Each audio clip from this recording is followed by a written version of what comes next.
to give away the presidential address.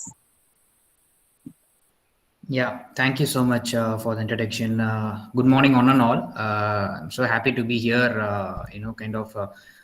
present in this session. So first of all, I like to appreciate and congratulate the entire organizing team of IIC from MBIEV, Puducherry Technological University. So they have been doing a lot of good work. The series of events that has been organized has been really effective with respect to the innovation and startup ecosystem existing. And one another important topic when it comes to startups or innovations is intellectual property right. And I'm so happy like I have been engaged in this session, which is pretty more in line with our incubation center's motto also, right? So basically, when it comes to startup or business venture, we think a lot about creating a focus on the branding, the marketing activities, creating assets, more kind of a tangible assets, and more into the financial aspects of it. But one another important intangible side of a business or a startup venture or a startup idea is the intellectual property right. Protecting your intellectual property is much more valuable than creating a lot of fixed assets in your startup venture. So whenever any startups gets incubated here or in any kind of a startup ecosystem, even when it comes for investment opportunity, the IP, that is the patent or any kind of intellectual property that a startup holds, create a much more value than expected during the investments round. That is because that makes sure that the startup is creating value and they are also able to capture value by protecting their intellectual property. So that is how important it is. And also it creates much of an unparalleled competitive advantage for startups in the ecosystem. It is not always going to be blue ocean for you guys when you're launching your startup. There is always going to be competitors who are going to get into the market, and to exist in that kind of an competition, it is very much important to create a competitive advantage, and intellectual property is going to help you in creating that. And I'm so happy like we have been able to rope in such a great eminent person with respect to this topic, Dr.N. SIVAKOUMAR sir, to present the session. And just before closing my address, like I just wanted to give two basic examples of how this IP protection has created value for even established MNCs and automakers. One very important case that happened in India is between Bajaj and TVS. It was almost a decade-old case. It was running for about 10 years. Where we all know about this DTSI engine, which Bajaj launched during that 2003 World Cup series and all, like we call it as Hodi Baba engine, all that stuff, right? It's called digital twin spark plug technology or ignition technology. Bajaj was the one who initially launched it, but TVS was also planning to do another two-wheeler segment called TVS Flame, which was called as CCVTI engine, but Bajaj filed a case on infringement of DTSI engine, which they have patented. So it almost made TVS not to launch their Flame product. It was completely shut off.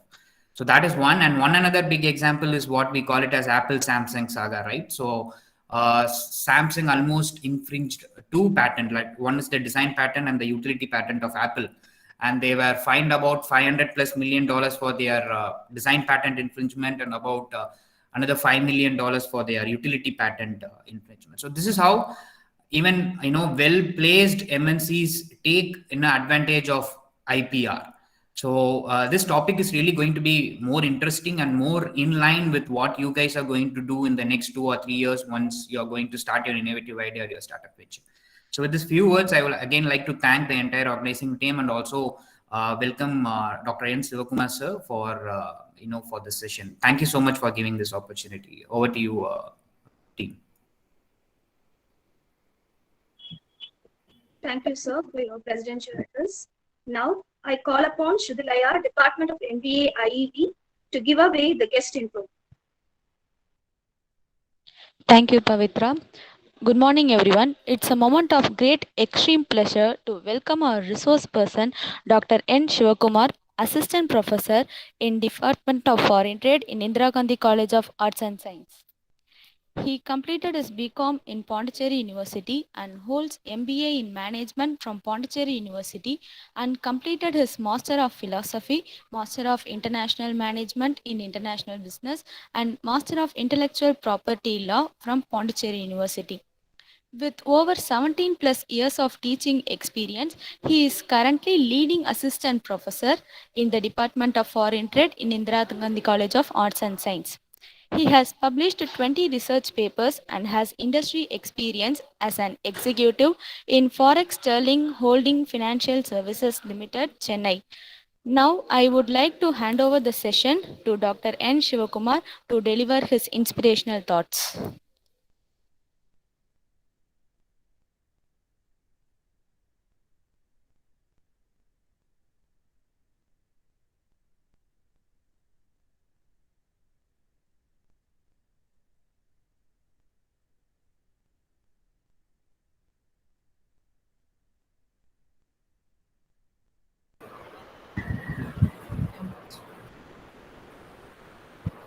So thank you, Shrutilaya, and thank you, Vishnuvardan. This is indeed a opportunity that you have given to me to share my thoughts on IPRs for startups. At the outset, Puducherry Technological University, the flagship program run by this university, MBA IEV, is one of the most wanted academic programs in the country because this program is going to nurture a new genre of managers for India, not only for India, for the entire world, where they will be actually playing a very important role in harnessing intellectual capital of the world for creating goods and services. So, with this, I think I can straight away go to the session. Uh, I think you can all, I will share the screen and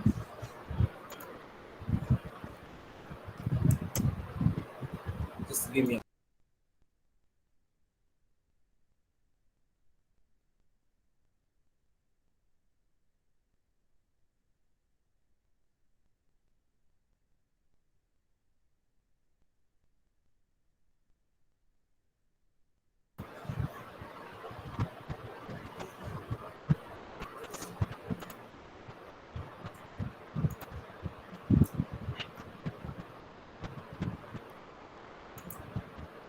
See, this is the overview of today's presentation. I'll be starting with the evolution of knowledge economy and how intellectual capital has become a preeminent resource of knowledge economy. And then I will go to the types of intellectual property rights. And finally, I'm going to give my views on how IPRs are going to uh, be the most important strategic assets of startups. We all know that we are living in an economy called as knowledge economy. Once again,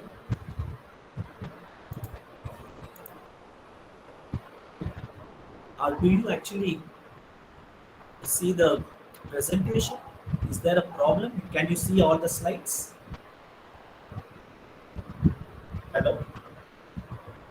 Yes, sir. It is. Okay, right.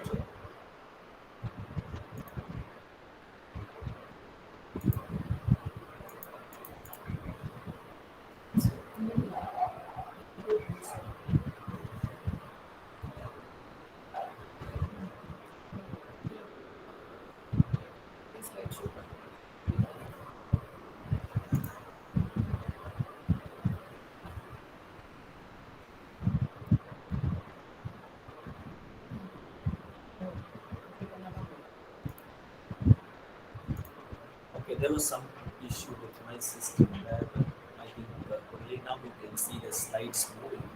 Uh, so we are in an economy called as knowledge economy, and in knowledge economy, why we say this this particular point in time in the global economy as knowledge economy, because this economy is so special in terms of production of goods and services, because the input and output of this economy is purely knowledge. Knowledge, which is intangible, is becoming the input as well as the output. See, for that we should understand what is traditional economy.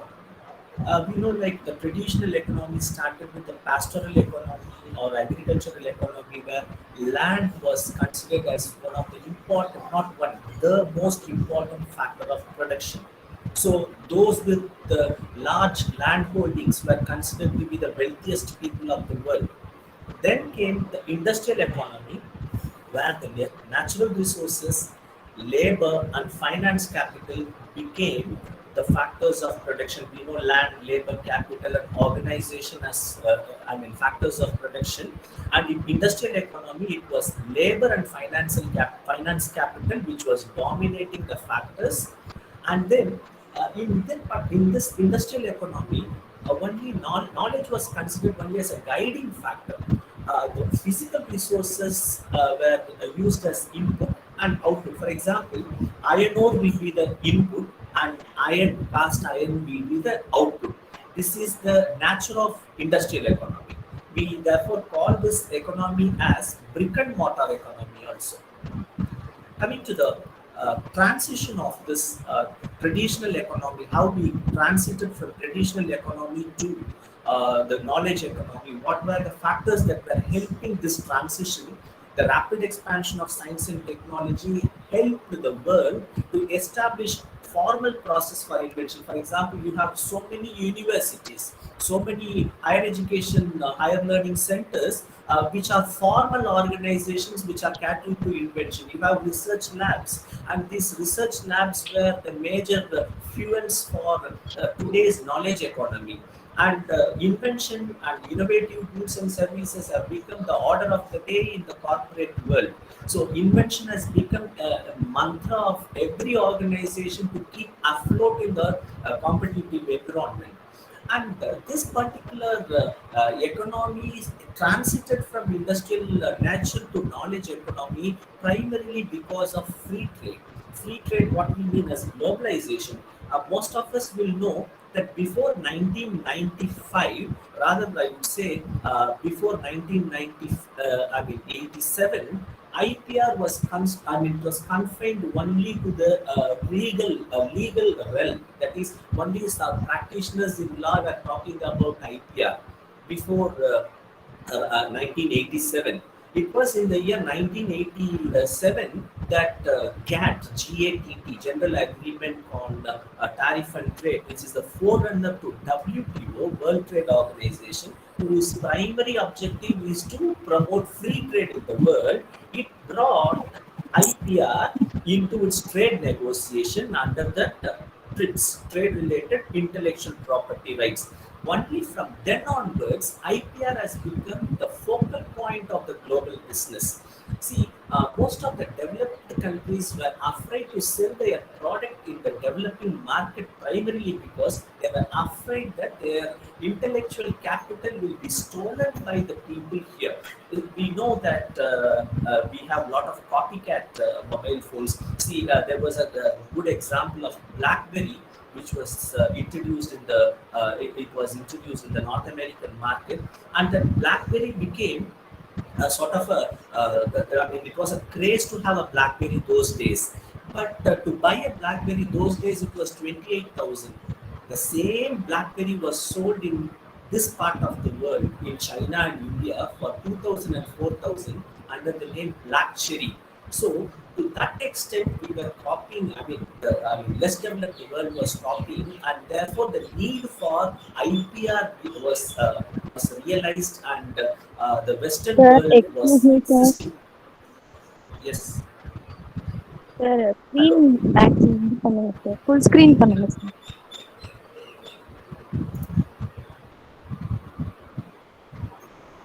Is it okay? F5 click பண்ணுங்க sir. வந்துருச்சா full screen?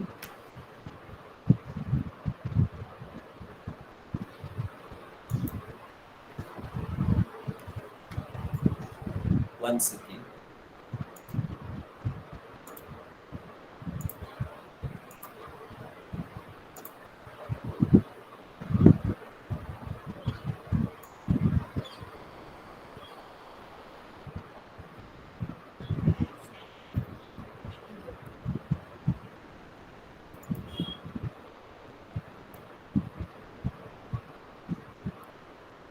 Is it okay now?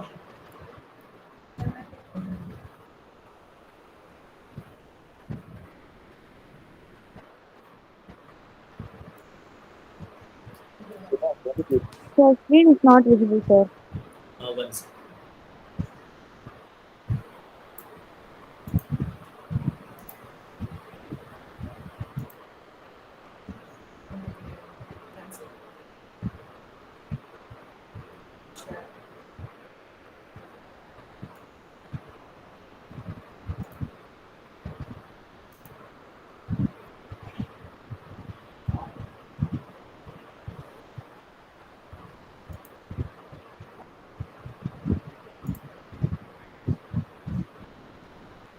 Are you getting?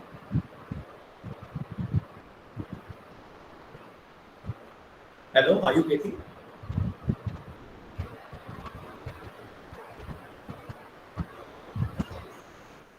Yes, sir. Okay. So WTO brought IPR into the forefront. Okay, and since then the production systems have become knowledge-based production systems. I want to just give an example. See how those days we used to go for our wheel alignment of cars and other four-wheelers with a garage, where the mechanics will do it on. I mean, the wheel alignment was more on it was dependent on the expertise of the mechanic. But later on, if you see in many parts of the world, computerized wheel alignment systems came. So, what was actually done manually with the help of technology, precision was there in this wheel alignment, and that is what we call that as knowledge-based production systems. Okay, so this knowledge-based production systems paved way for. Do you get the next slide? Or are you actually stuck up in the same slide? Shruti?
Sir, you are not audible, sir. Hello. Can you hear now? Now I changed the system. I think you can hear me now. Yes, sir. Yes, sir. Yes, sir. You're audible. Sorry, Screen. there was some issue with the system, therefore I have to change. So we are actually now in knowledge economy. This is a term which has now been widely used in management, Sir, and SIVAKOUMAR, sir. knowledge economy has been, this term has been coined by Fritz. SIVAKOUMAR, sir. Yes. Sorry, sir. Sorry to interrupt. Screen konjam presentation mode la full screen la போட்டுங்க sir. Presentation mode la. Presentation mode, yes, sir. Present.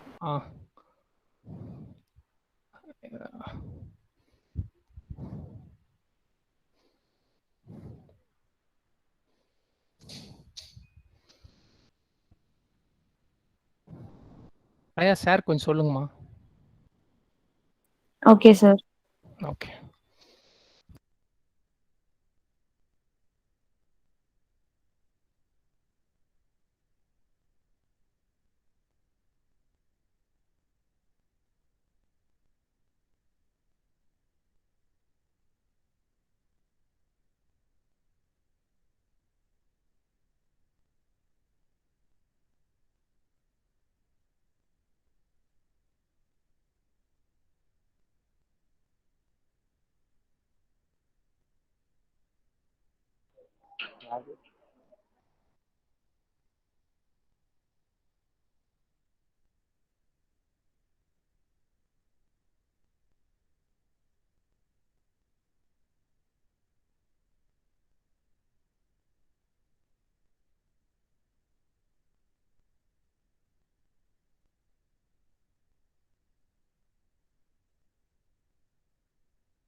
Sir, you are not audible, sir.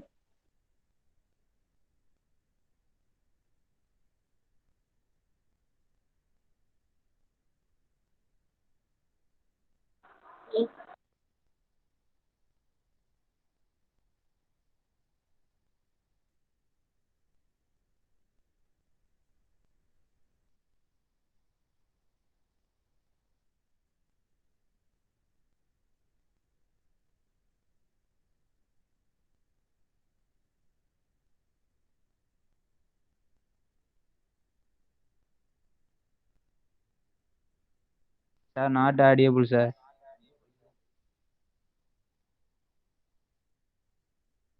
Sir, you were on mute, sir. Unmute yourself.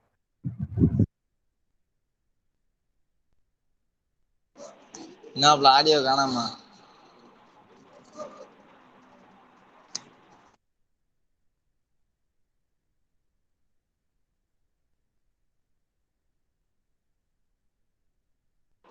முடிஞ்சுச்சு.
Hello, can you hear me now?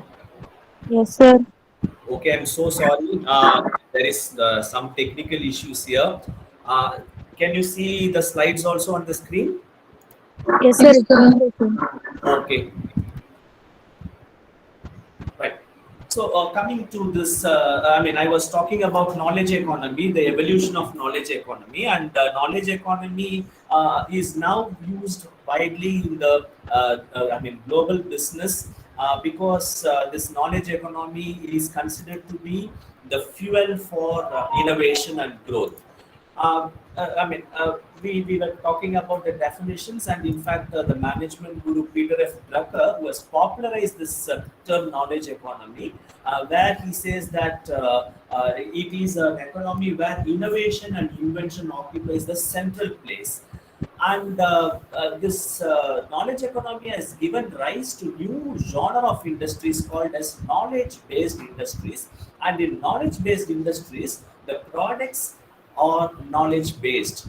For example, if you take a compact disk which is containing a software program, that value of the compact disk maybe the CD may be just 10 rupees, but when a software program is I mean loaded into that, that is when it is actually I mean that a CD that is having that software program costs few thousand rupees. So that's why we say in knowledge-based industries, the products are knowledge-based, where the extrinsic value of the product is much. But the extrinsic value is much lesser than the intrinsic value. Intrinsic value is what is there inside. Okay, what is there outside is extrinsic value. The CD is extrinsic, and the program inside is intrinsic.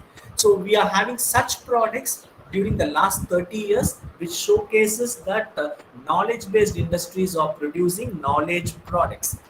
And coming to the manufacturing sector in knowledge economy, why I am focusing on manufacturing sector. In fact, if you see throughout the history of the manufacturing sector in the world, it has been the cradle of innovation and technological change. That is, most of the innovations have occurred only in the manufacturing sector, and it is considered to be the main engine of technological change and economic growth. This is a research finding by UNIDO, United Nations Organization for Industrial Development. So, in knowledge-based economy, you have knowledge-based industries, and one of the popular classification of this knowledge-based industries is especially knowledge-based manufacturing industries is given by OECD, Organization for Economic Cooperation and Development. They have classified the knowledge-based manufacturing industries into three categories based on the technological level: high technology industries, medium technology industries, and low technology industries. In fact, they have divided medium technology into two subcomponents, namely medium high technology industries and medium low technology industries. In the next slide, we can see these are the industries which come into this OECD technological classification of knowledge-based manufacturing. Why I want to give this information to this audience, because most of us, when we are having an idea of startup, we need to know from which industry our startup belongs to, and whether that particular industry is a knowledge-based industry. Just for information, in India, we are classifying these industries into these four components: pharmaceuticals, electronics, TV and communication equipments, medical equipments. So these things occupy the segment called as high technology industries. Right. Going to the next one. What is we have been talking about knowledge as a distinct factor of production, and what is the resource actually which is moving this knowledge economy and knowledge-based industries? What is the resource? The resource is called intellectual capital, and intellectual capital is becoming the scarce commodity, and which is going to determine the rank and competitiveness of nations in the world. And it is unique, it is proprietary, that is it is unique in the sense it is not to be seen across all the industries or across all the companies. It is proprietary because it is exclusive to the creator, and it is non-replicable, that is you cannot copy it so easily, and if you're going to copy it, then you'll have to actually face legal consequences. That is why we call this as a unique resource, which is actually deciding the success of enterprises in knowledge economy. What is this intellectual capital? Intellectual capital is a prominent resource that we know. Economists call them as knowledge assets, and management experts, they refer them these assets as intellectual capital. Those who are in finance, accounts and finance, we call this as intangible assets or intellectual assets. Though they are used interchangeably, they are representing a non-physical claim to future benefits. If we need to understand intellectual capital, we can understand this as a non-physical claim. That is, see, for example, I just give an example to differentiate this. See, you have a house that is in a physical form, and from that house you get a rental income. That is your future benefit. So you have an asset which is in a physical form, say a house. From that you get a rental income. Similarly, you have something which is not in a physical form. You cannot see it, but it is there in your organization. That is really creating future revenues for you. That is what is called as intellectual capital. Why we need to understand intellectual capital here in the context of IPR? There is a very close link between intellectual assets and intellectual property rights. So this intellectual assets is like in order to understand much better, we can understand this as a creation of human intellect, which is invisible and intangible, which is now occupying the most component of all the corporate assets, and it is in the firm, but it is not seen. It is not seen in the balance sheet. See, for example, if you take the market value of Infosys is much higher than the book value. So the market value is not reflected in the balance sheet. It is only the book value that is reflected in the balance sheet. So these are the assets which are giving the competitive advantage to the firms. If these assets can be protected legally, then they are called as IPRs. So let us not understand it is only IPRs. IPR is only one subset of intellectual assets. Okay. So these are some of the definitions given for intellectual assets by some of the world-renowned scholars. So Edmondson and Sullivan, they celebrated authors, they have given this definition: knowledge that can be converted into value. And Edmondson and Malone has given this definition: the difference between the market value and book value of an organization. Intellectual capital consists of three major components: human capital, structural capital, and customer capital. So human capital is the knowledge, skills, and abilities of the employees who are there in an organization. If we need to understand human capital, we can say it is a combined human capability for solving business problems. So it is inherent in people and cannot be owned by organization. That is, only those who are creating it, which is inside the mind of the employees. So the organizations cannot own it until and unless the employees, they give that right to the organization. This is human capital. And structural capital is, to understand the structural capital, it is, we can say that it is everything in an organization that supports employees, that is, which is supporting human capital. It may be the infrastructure, it may be buildings, hardware, software. It also includes intellectual property rights, which is supporting in the functioning of an organization. And again, structural capital can be subclassified into organizational capital, process capital, and innovation capital. Then we have the third component as customer capital. That is the strength and loyalty of our customers. See, the brand that we build and how many customers that we are creating, and because of our brand. And brands play an important role, and brands are protected by trademarks. So customer capital plays an important role in determining the competitiveness of the business organizations. So what is the nexus between, or the relationship between intellectual capital and intellectual property? So intellectual capital can be understood as the codified physical descriptions of specific knowledge that can be owned and readily traded. intellectual capital receiving legal protection becomes intellectual property. So intellectual capital is a larger, we can refer that to larger genre of assets, whereas intellectual property is a subset of intellectual capital, because there are only 5 recognized forms of intellectual property in our country. In US, there are 7 recognized forms of intellectual property.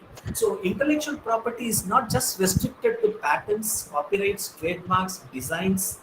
It is also, it also expands its horizon to many other forms. So all those forms put together, we call that as intellectual capital. Now we are coming to the core of our topic, intellectual property rights. So what is intellectual property? We can understand intellectual property as those items of information or knowledge which can be incorporated in tangible objects at the same time in an unlimited number of copies at different locations anywhere in the world. Take for example a CD. You develop a software program, you are putting that software program into the CD, and you cannot have the software separately and the CD separately, because that software has to exist, it has to live, it has to survive only in a tangible object. Take a chemical formula of a pill, let's say a medicine, or let's say this we have this vaccine drive now. So the formula of this Covishield has to exist in some physical form. The formula of a fever pill has to exist in a physical form. So intellectual property cannot just exist in an intangible form. It can be, it can live only in a tangible form. That is the most important component of intellectual property. So it is a creation of human intellect, but that creation has to subsist or live only in a tangible object.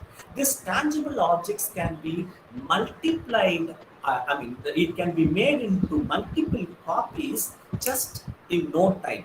So once you make a program, you can make hundreds and thousands of CDs, and you can sell that. See, for example, now most of the social sciences programs have this SPSS. So when you are buying SPSS, you'll have to pay a few thousands for buying that software, and that software is living in a chip or in a CD. So that CD is the tangible object, and the SPSS software is the intangible object. So intangible asset cannot live without a tangible asset. So the property is not in the copies, but in the information or knowledge reflected in them. So IPR is an umbrella protecting your intellect. There are 2 types of property generally. One is tangible, which includes physical objects such as buildings, household, cars, goods. Another one is intangible property, like whatever the human intellect creates, and if that creation is having some legal protection, that is called as intellectual property. Intellectual property is considered to be the new corporate wealth. It is legally protected form of intellectual capital owned by a person or a company, and it is becoming the valuable asset for establishing competitive advantage. So we know this IPR has become the mainstay of this knowledge economy. Now coming to the subject matter of intellectual property rights. In India, we have 5 recognized forms of intellectual property. Among the 5 forms, the most popular one is patents. So what is a patent? A patent is a legal right granted to an inventor or an innovator for his innovation for a limited period of time. So the period of protection is 20 years, and the subject matter is that is, what is the subject matter of a patent? There should be a new thing, non-obvious and industrially applicable invention. And patents are mainly applicable in chemicals, drugs, pharmaceuticals, engines, electronics, industrial control, and scientific equipments. What is how patents is protecting your intellectual property? Like you see this as a field, and this is your invention. And some places they will be putting this board, trespassers will be prosecuted. தமிழ்ல வந்து சொல்லுவாங்க வெளியாட்கள் உள்ளே வரக்கூடாது, இது வந்து private land அப்படின்னு சொல்லுவாங்க. So the trespassers will be prosecuted என்றது என்னன்னா, you are giving them a warning that if you enter into my private place, I will take a legal recourse. Like that, your invention is your invention, and you want to make money out of your invention, or you want to commercially apply your invention, and you don't want the third person to copy your invention. So by having a patent, you are stopping the third person from copying your invention for a limited period of time, and within that period of time you have a monopoly right, exclusive right. So you are the only person who can use that invention for commercial purposes, and you can make money out of it. So this slide will explain how by keeping the third persons, that is those people who want to copy your idea, you can keep them out, and within the 20 years period you can use your patent, and you can get loyalty, licensing fees whatsoever in whatever forms. The next important intellectual property is trademark. And trademarks are protecting the brands of your products. Not only the brands of your products, your company logo, even the logo of your company is protected by trademarks. So what is the subject matter of trademarks? Is signs, symbols which identify goods and services of this particular company with that of the, for example, if this particular product, there may be n number of almiras, but when we say Godrej almira and that the G, that style of the Godreg, then we understand that this particular almira is manufactured by Godrej, and that particular almira may be produced by some other company. So trademark helps a customer to identify a particular product or service with that particular producer or service provider. So trademarks is applicable in all fields, in all industries. Initially, a person can register his or her trademark for 10 years, and you can renew that perpetually. That is, for a very long period, you can renew this trademark. You can see some of the popular trademarks. We know Apple's trademark, we know that Windows trademark, we know this Mac. So, Android, all these things we know. But now, trademarks are the main drivers in promoting a business of many organizations, especially this FMCG companies, fast moving consumer goods. So you have stiff competition in FMCG, and brands are the ones which are protecting the revenues for these FMCGs.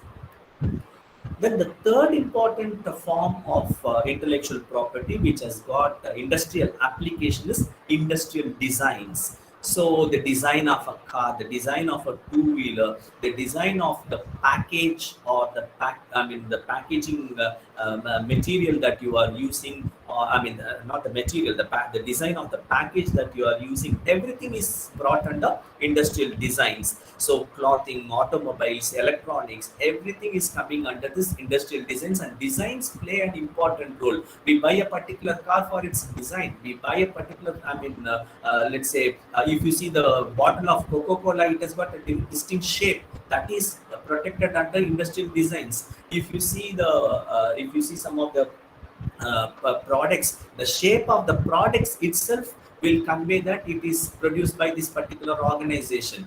So industrial designs are similar to trademarks.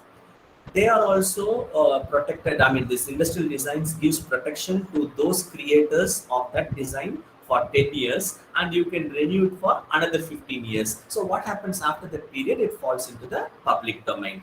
Whereas the case of trademark is you register it initially and you get a protection for 10 years, and then you can renew it perpetually. That is the basic difference between industrial designs and trademarks. So, see for example, the shape of the toothbrush, Harpic bottle, you can see the design of the car, even this golf ball, all these things are examples of protection given by industrial design. Then comes the next one is geographical indication. This is not an exclusive right granted to a single person. It is a group right. This is conferred only for a group of people. For example, weavers of this Kanchipuram silk sarees, they get this GI tag. You know this Tanjore Veena, that is Tanjavur Veena. The Tanjavur Veenaikku வந்து geographical indication. Tirupati Laddu, இதுக்கு வந்து we have geographical indication. We have geographical indication for Darjeeling tea. Main motto என்ன அப்படின்னு சொன்னா that is they want to differentiate what is original and what is fake. In the name of Darjeeling tea, large quantity of tea is sold, which is plucked up. Which is the tea leaves which are plucked from Ooty, Coorg, and other places, but they put a label that has a Darjeeling tea, and they sell in the market. So, because of that, the real Darjeeling tea is facing a stiff competition, and they are losing their market. In order to protect that particular market of that product, which has got a reputation because of the place in which it is produced. So we can see geographical indication. That means that product gets reputation only because of the particular place from which it is produced. It is Kanchipuram silk sarees. It is Mysore silk sarees. It is Banaras silk sarees. If you take silk sarees as example, if you take laddus, Tirupati laddu. If you take this Veenai, Tanjavur Veenai, so you can see a name of the place associated with the product. But this right is not given to an individual, it is given only to the group of producers. So many goods have got GI tags, and this slide will give you some ideas what are the GI tags, some of the popular GI tags. Coming to the next one, copyrights. Copyrights is one particular IPR which is the backbone of an industry called as film industry. Without copyrights, film industry will not thrive as it is thriving now. You can see a particular film which is released and making so much of money, box office hit, இத்தனை கோடி ரூபாய் முதல் நாள்லே வந்து வசூல். இது இந்த ஒவ்வொரு படமும் ரிலீஸ் ஆகிறதுக்கு முன்னாடி பார்க்கலாம். There will be a news that there is a case filed against that particular producer or director that he has stolen my story.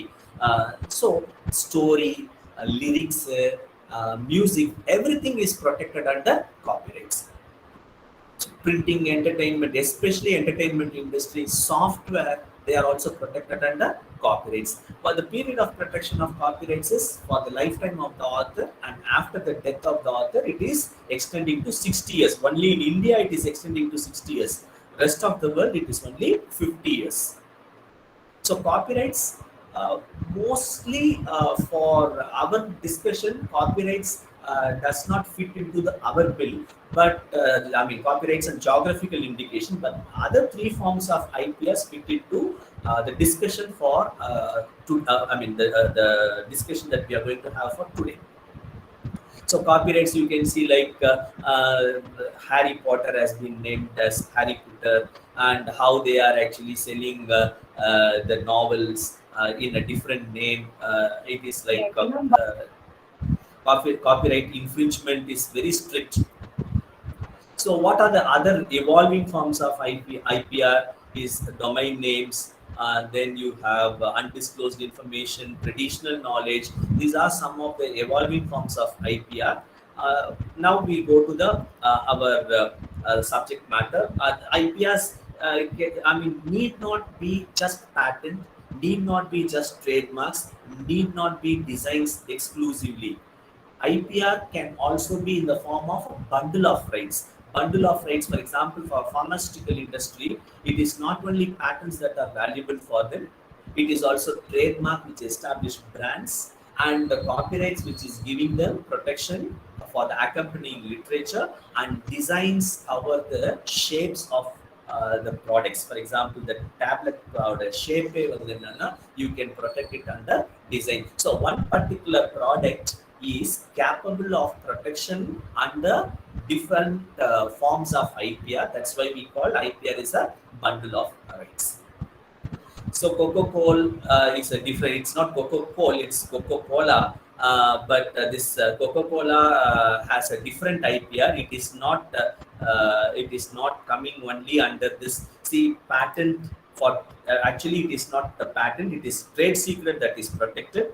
it is protected by design, it is trademark is also there, and copyright is also there. Copyright for the accompanying material, that is for example, if you have a sort of a pamphlet accompanying Coca-Cola, that pamphlet is protected by copyright. Trademark for the Coca-Cola logo, design for the Coca-Cola bottle, and that drink which is there is protected by trade secret. Coming to the core issue of today's discussion, why do we need IPRs for startups?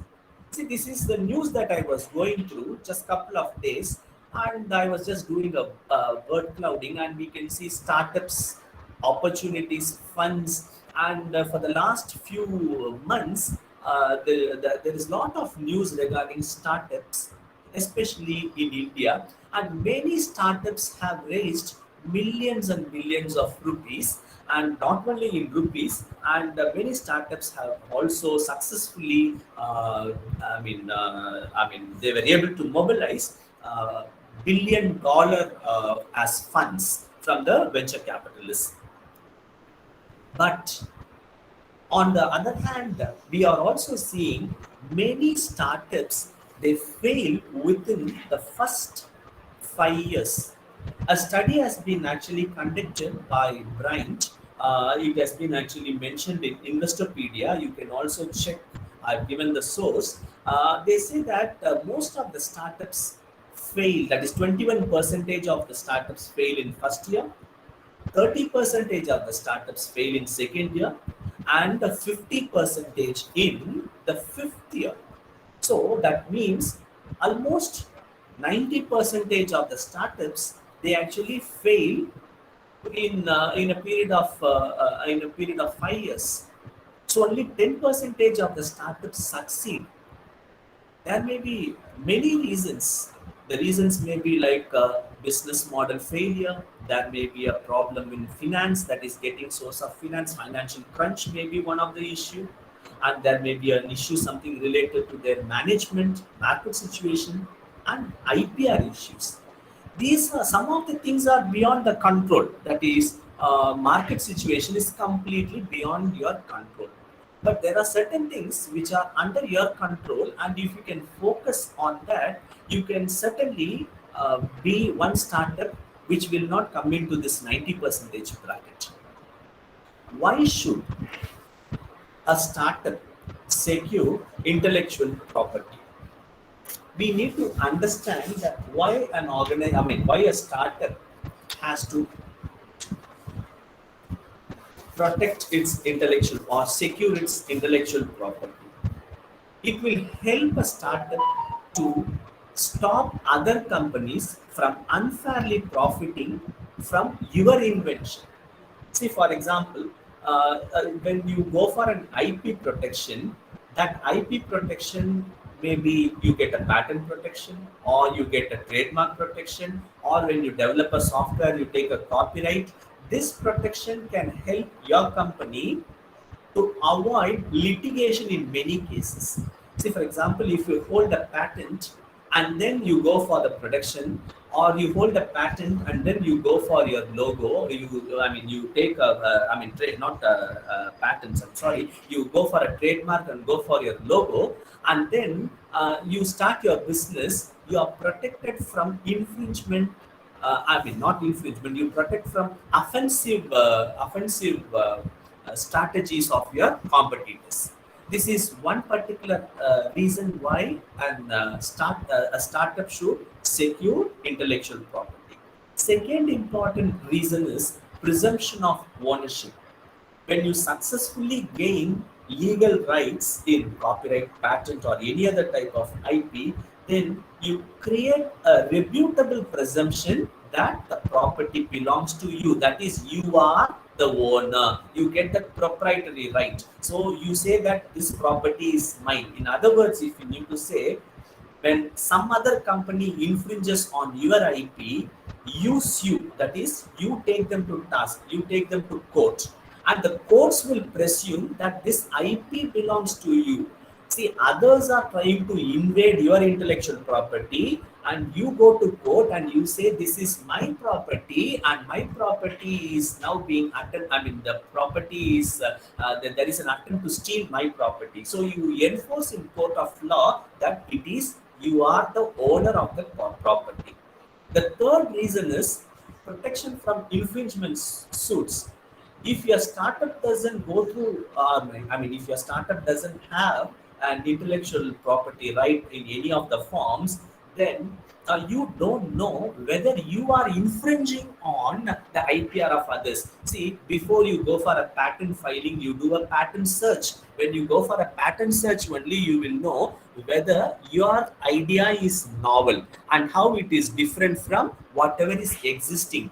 By that you can understand that okay, now I am not infringing on others intellectual property. So that gives that sort of a secured feeling for you before even you jumpstart into the business, that you are not infringing on others intellectual property, and it is the key ingredient to competitive advantage. See, many studies have actually been conducted, and they have concluded that the most critical step in gaining competitive advantage is intellectual property.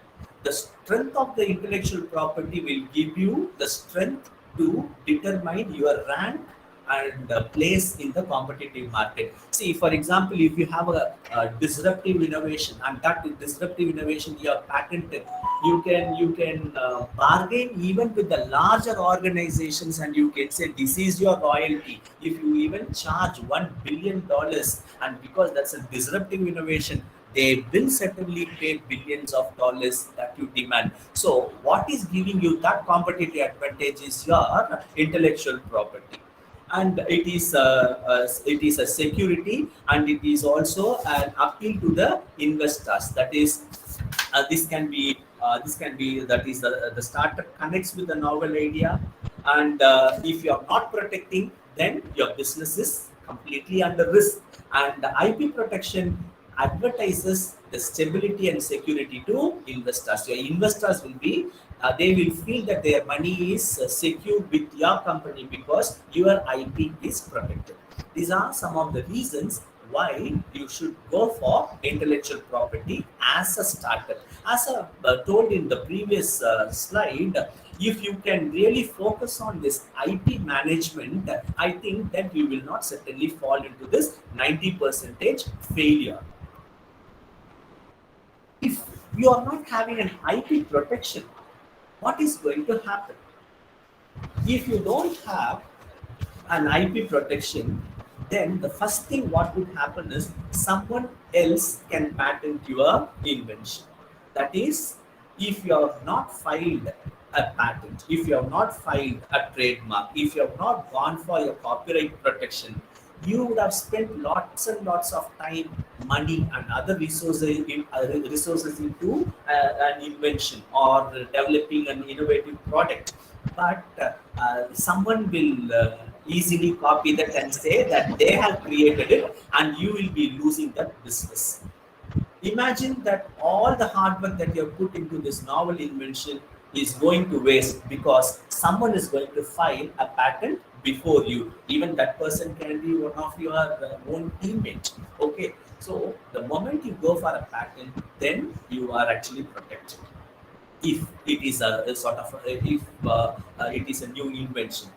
And the second thing is, you limit or you destroy your ability to profit from your IP. If you don't go for an IP, then if there is a bargain, the competitor knows that neither he has patented nor you have patented, and he wants to buy your particular product, your prototype. He would not pay the fees that you demand. Therefore, you are destroying your ability of making profit from your IP. That is the third problem if you do not protect your IP. Then that is the second problem. The third problem is you put your startup at risk for costly litigation. You have not protected, you have not taken an IP, you have not gone for a patent, you have not protected your logo through trademark. Then it means someone will infringe, will have to defend. You'll have to defend that suit, or you'll have to actually spend lots and lots of money in the court, and you'll have to establish that it is your invention, and you cannot actually establish without a patent or a trademark. This is the problem that most of the startups face, because they, in an enthusiastic fashion, they go for inventions, but they don't go for patent. With an enthusiastic fashions, I mean, in an enthusiastic mindset, they create logo, but their logo is not protected by trademarks. We will be seeing some of the examples for it. I'll be actually coming to that in the next slide.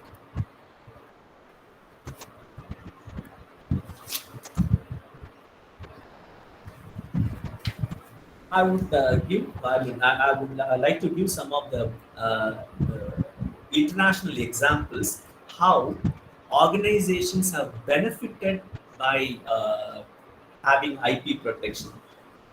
We know that Twitter had taken over 8 bits, and 8 bits made that popular thing called Tweety applications. Okay, this Tweety application was made by 8 bits, and these Tweety applications were for iPhone and Mac. And when Twitter took over 8 bits, Twitter took over 8 bits after it filed a patent application, that is, Tweety filed a patent application on this pull down and refresh feature of its tweet. The Tweety and the pull down and refresh feature அவங்க patent application file பண்ண உடனே Twitter என்ன பண்ணிட்டாங்க, they took over, that they purchased 8 bits, because they thought that they should not become their potential competitor, and that particular invention is going to be added value for Twitter. And we know, like Google has acquired 2 small IT startups, Iprs and Trademarks, and because they have filed multiple patent applications related to Google's work. 2 small IT startups, they filed a patent. Immediately, those 2 startups were acquired by Google for a huge sum. So this is the advantage of the startups using intellectual property protection. And this is not the case only with patents. I want to give a case study of how an organization which is very popular in crowdfunding, it had to change the name and its logo.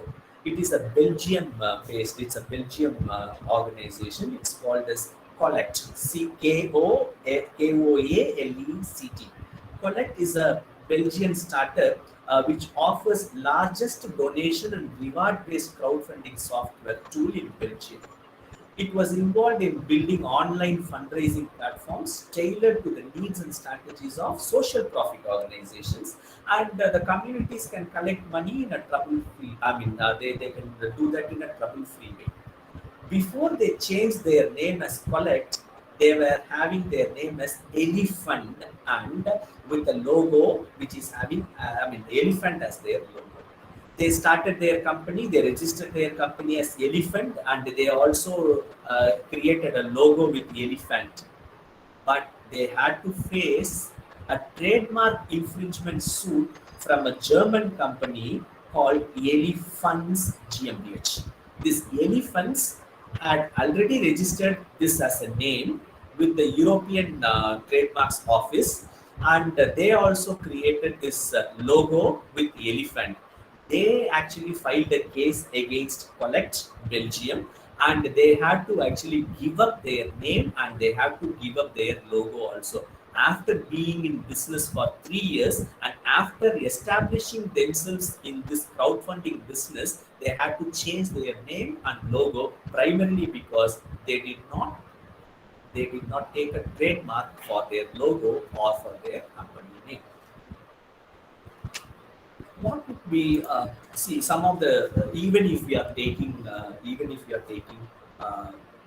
IP protection, if you are taking patents, if you are filing patent applications, if you are filing trademarks application, some mistakes that startups make is we don't value our IP. We don't value our IP, and we don't identify what is the key asset of our IP portfolio. we don't assign a value. We think that valuation of intellectual property is an uphill task, and therefore we don't even know what is the value of our IP. We start with a low bargain, and we don't create an IP strategy. We don't have an IP strategy. What do we mean as IP strategy is you don't know which is the flagship intellectual property. I mean, if you have, let's say, 40 patents, you don't know which is the most important patent of your portfolio, and sometimes you actually leverage a not so important patent for your bargain, and therefore you are unable to get huge funding. And the third one is not keeping the creators communicating with the decision makers. The creators are these people, engineers, these technocrats. They are the ones who are creating.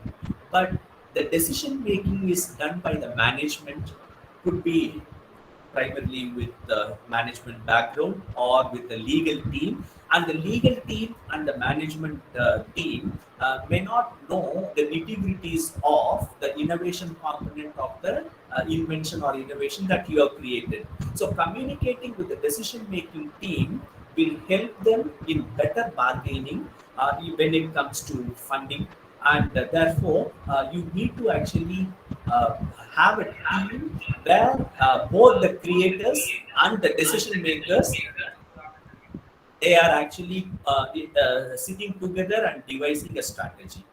And the most important thing which has been noticed in many startups is they don't have any sort of a mechanism to protect confidentiality. They don't go for non-disclosure agreements.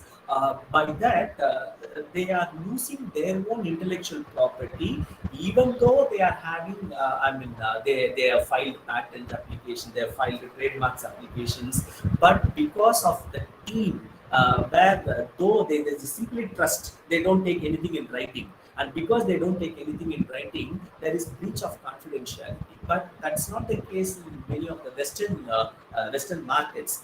Even if 4 or 5 people they are involved in core team, they actually they enter into a non-disclosure agreement, and that agreement is protecting them. And like patent search, there is also trademark search, as I was telling about the case of Connect, where they failed to do a prior search of trademark, and therefore they had to actually lose their name and logo. Why startups need intellectual property? We'll see some of the 10 interesting cases, and then we can go for the conclusion. Patents facilitate venture capital investment. This is a statement that I made, but I have to back up this statement with some example. See, a study was conducted, and that study was titled as "Role of Patents in Venture Capital Financing," and this was conducted by 3 people, Hosler, Haroff, and Muller, and they have concluded that patents are a signal of quality that facilitates access to financing and helps startups overcome their liabilities of business. And in a study that was conducted very recently, they found that 67% of venture-backed startups reported that patents had been vital for them in securing investment.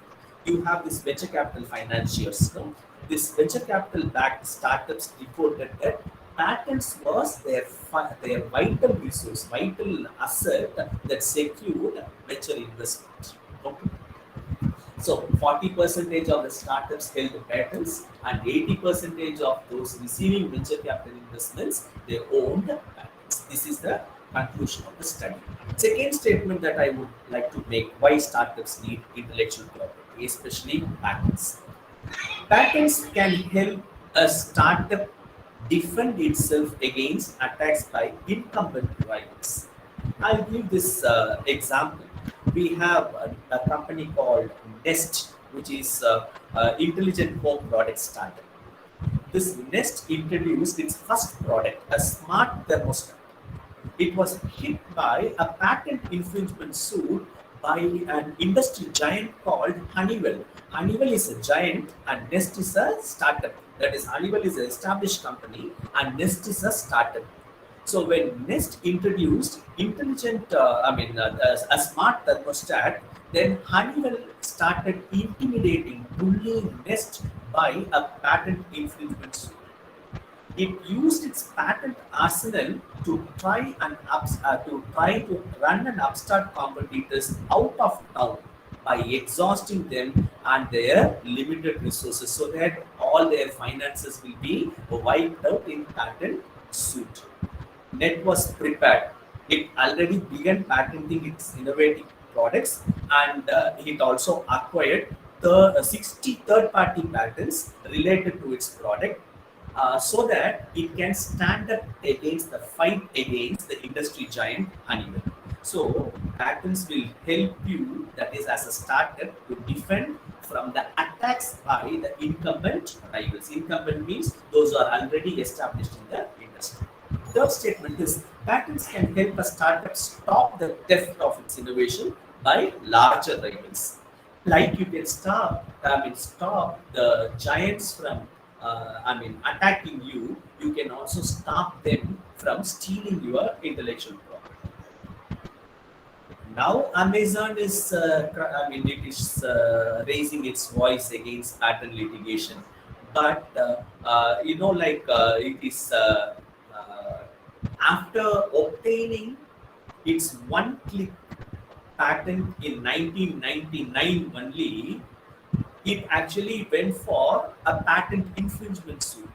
Amazon in 1999 obtained a patent and then went for a patent infringement suit against its competitor Barnes and Noble.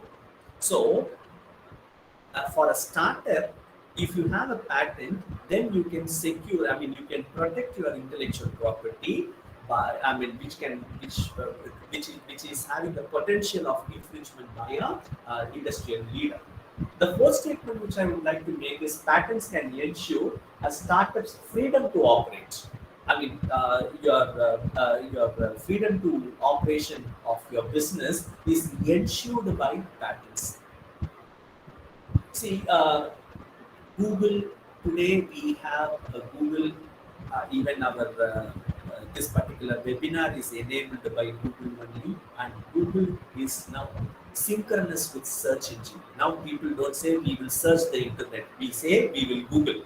So Google's name is synchronous with search engine, and because Google's that page rank patent number 628599 was so vital for them to venture into their business, and they have actually gone for venture funding, and even the domain name they paid Stanford University 336 million in shares for exclusive license.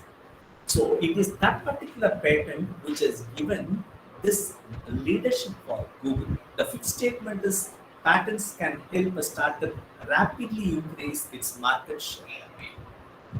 Like we have mobile phones which are so handy now. Had this mobile phone antenna, that is, the antenna was not built based on this fractal, on the principles of fractal geometry, we would have not had this small mobile phones. We would have had mobile phones which are as big as our shoes. But the person who invented this, Carl Quent, who has invented this antenna, he immediately went for a patent. The problem was he was unable to produce 1.5 billion antennas for the 1.5 billion smartphones that are sold every year. So what he did, he licensed the technology and to all the smartphone manufacturers, and he expanded his market by licensing. So in his words, he told that patents were very important to us, not only in protecting our innovative technology, but also expanding our market share.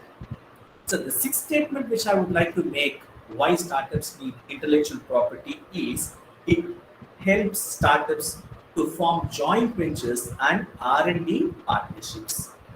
by the help of patents, a startup can enter into joint ventures and R&D partnerships through which they can explore further on prototyping their product, or they can even branch out their products.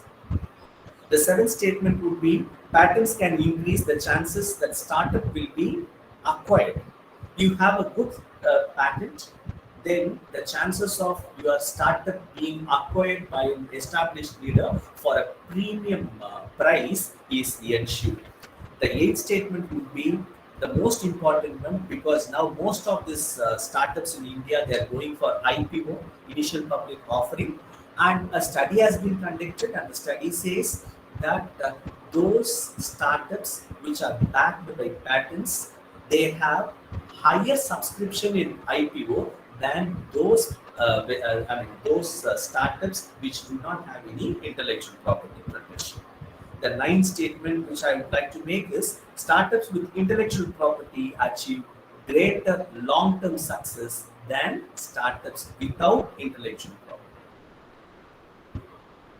If you see like this VC-backed IPOs,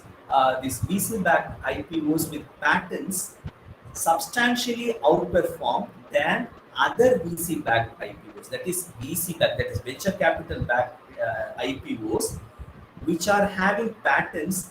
They are able to garner more investment than VC-backed IPOs without patents. So that is giving you an insight why you require an intellectual property protection. And last but not the least, the 10th statement is patents can help a startup launch $1 billion empire. $1 billion empire of Google started with its patent. That patent is, we know the famous patent of Google is page rank patent number 6285999. So this patent was the launch pad for Google's $1 billion empire. Had Google not gone for this patent, it would have become another search engine which is in the oblivion. With these words, I would like to give some information for the startups of India, or those people who are now attending this webinar, where to get your intellectual property protection, what are the resources available. If you can go through this slide, this intellectual property facility is offered for startups from many organizations of Government of India. You have this Startup India initiative and Make in India initiative, which is coming under DPII, that is Department of Promotion for Industry and Internal Trade. And you have an expedited patent examination, which is provided by IP office, that is IP India. And this facility is available only for a startup. That is, you don't need to actually wait in the queue. If you say that you are a startup, and if you mention that in your application, then a patent examination, that is, you are given priority over others, and you can go for an early filing, and you have a discounted filing fees. That is, if you say that you are a startup, then you are given 80% discount on the filing fees. And this program called, this scheme called SIPP is a very important scheme for startups. That is Startups Intellectual Property Protection. This is exclusive window has been created in Intellectual Property India, that is IP office, where startups can go for their IP protection. They can file their intellectual property, it may be patents or trademarks or designs or even copyrights. Then there is something called as SAP EIT, which is coming under MeitY, that is Ministry of Electronics Information Technology. This ministry is providing this scheme called as SIP EIT, that is Support for International Patent Protection in Electronics and Information Technology. And the schemes of Ministry of MSME, that is Micro, Small and Medium Enterprises, they offer a lot of financial facilities for applying for intellectual property protection for startups. Then you have this Agni. Agni is a scheme which is coming under the Science and Technology Council under the chairmanship of the Prime Minister, and that Agni scheme is providing a facility for IP filing, IP protection for startups, and there is a cell for IPR promotion and management, CIPAM.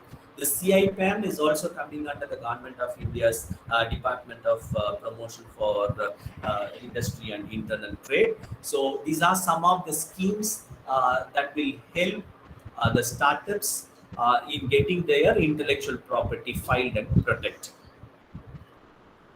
So I would like to conclude with the words of Sharad Sharma, the co-founder of iSplit. Silicon Valley innovated for the world's first billion.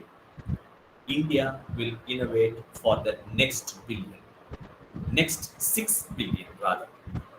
So whatever innovation that has taken place in US, Silicon Valley, is for 1 billion population of the Western world, whereas the innovation that is going to take place in India, the startups that are going to innovate in India will be for the 6 billion population of the world and not only for the Western market.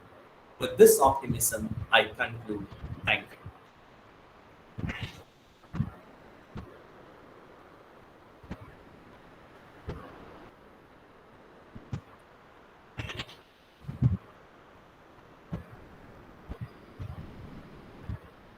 I'm sorry that in between we had to switch from one computer to another computer. There were also some connectivity issues. I think I was able to do some justice for the topic, and I would like to thank the organizers for giving me this opportunity to share my thought process on IPRs. Or that is what is the I would rather say there is a dire need, there is essential requirement is there for every startup to go for an IP. So I would like to know from the organizers whether we can conclude. Shruti? Yes, sir. Yeah. I request Kavya to give vote of thanks. Before that, I would like to, before Kavya, I would like to thank SIVAKOUMAR sir for this exciting lecture. Really, it's a want of the hour, and we really enjoyed it, sir. Thank you very much for accepting our invitation. Thank you so much, sir, for giving this wonderful opportunity. I should thank you. We would, the faculty members of our department, they were very happy that the PTU has invited us for this sort of an interaction.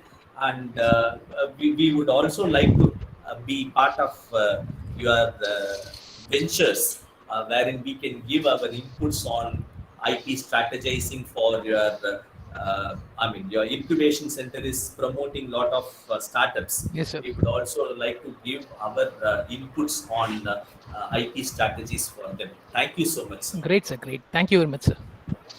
Yes, Kavya? sir.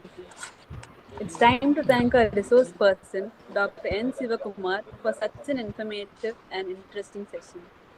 To add with a sincere thanks to Dr. R. Sundaramurthy, Executive Director, AIC, Dr.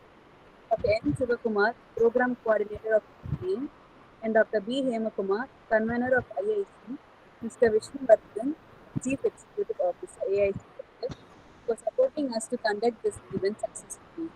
And a special thanks to our beloved MPA faculty, Dr. S. Jayakumar, Dr. Sundaramurthy Reddy, and Mr. Ramesh. Last but not least, I thank the participants for your energetic participation, and I also thank my coordinators team, MS Shruti, S. Pavitra, and Rahul Narayan, for organizing this session successfully. Thank you all. Thank you so much. Thank you, sir. Professor. Thank you, sir. Yeah, I would also. I did not forget, but that was not an occasion. I would like to thank Professor Sundaramurthy sir, Professor Jayakumar sir, and Dr. Shivakumar of PTU, Hemakumar and Vishnuvardhan of PTU, and the students of MBA program, that is this IED program, Yes, sir. for giving us this platform. Thank you. Thank you. Thank you, sir. Thank you, sir.